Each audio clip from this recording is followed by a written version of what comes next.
Hey guys, round number one of British Chess Championship Major Open in Liverpool. I don't know what to say, it doesn't look the best. It's something completely different. Last time when I played with black, I never lost even half a point, but now I will show you how it went. So I'm playing against Fascist Pijam Rahman. I don't know where he's from. I mean, he's British, but you know, I don't know where the name comes from. e4, c5, knight f3. Let me cancel the sound of the pieces. Nobody wants to hear that. a6, because I saw his games and I knew that after d6 he likes to give a check on bishop with the bishop. So I just played a6 and he got very angry, like I saw it on the chess game. And later on I also got angry because I put my pen on the table.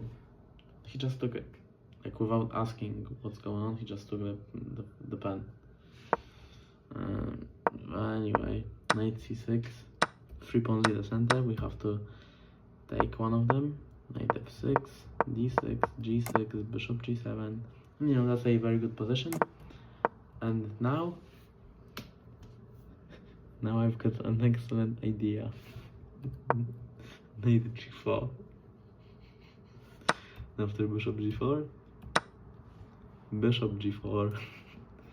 And let me tell you what's happening. I thought that after knight c6, bishop d1, knight d8, bishop g4. Don't worry guys, this video was not gonna end in 1 minute. This game, it's not how the game went. Rook b8, knight a5, and rook b2.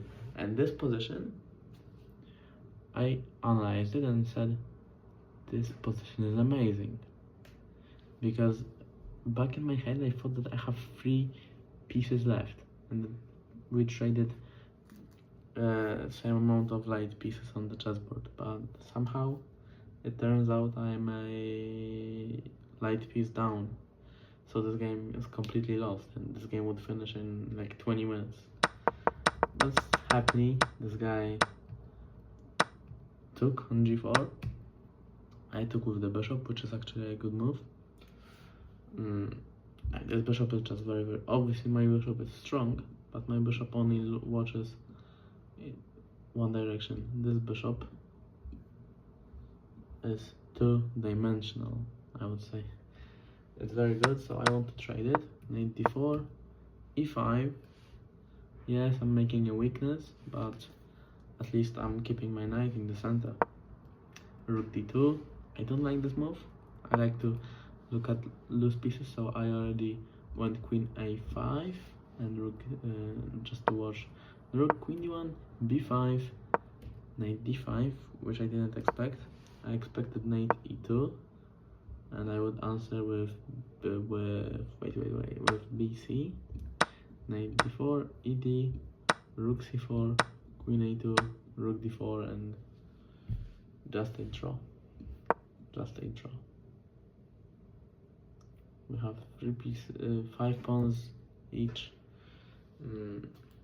active pieces to get. We both have active pieces, so it would just be very, very drawish position. So how it went. He played knight d5. I took on bc, and again I calculated, and with that is where I stopped calculating my moves. I didn't know that he can play rook a4, but happily this is not how it went again. I was so lucky during this game because he just took on d4, and do you guys see what's happening?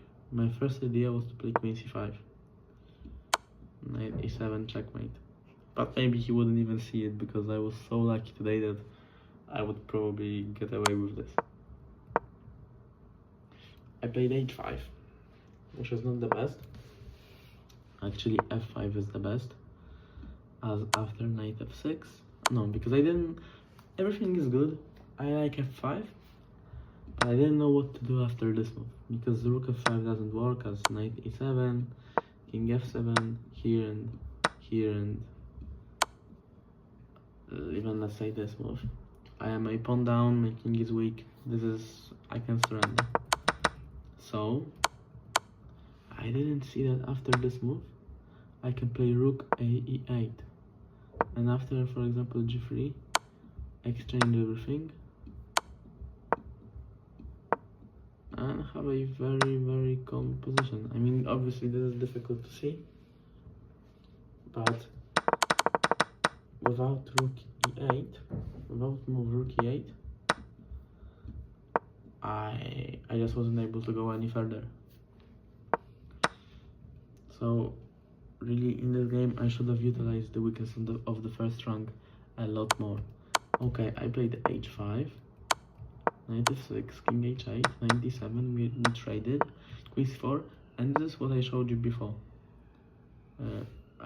Maybe I am a pawn down at the moment, but I have very active pieces that just look on these two pawns, and this is similar to the Benko opening.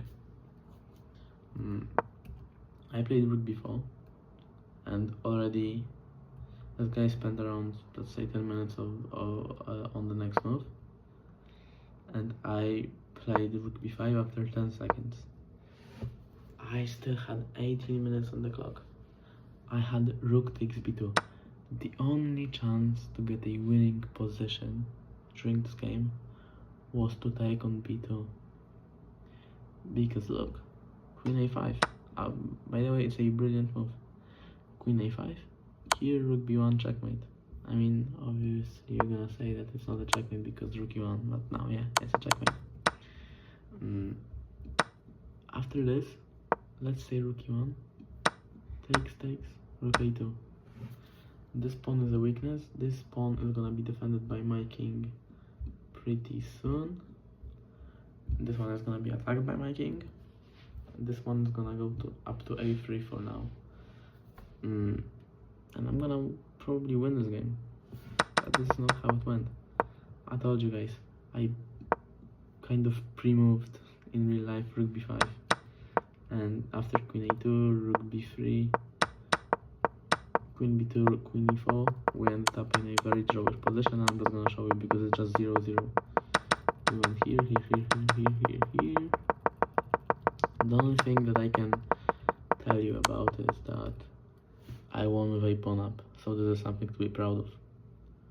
Okay guys, it's gonna be almost over 8 minutes, so the ad revenue obviously is gonna be a lot higher. Thank you for watching. Let me show you my accuracy. It's gonna be very interesting. This was a very bad game, but look, 94.4 accuracy for such a bad game. I don't understand this. Alright, wish me good luck. See you tomorrow.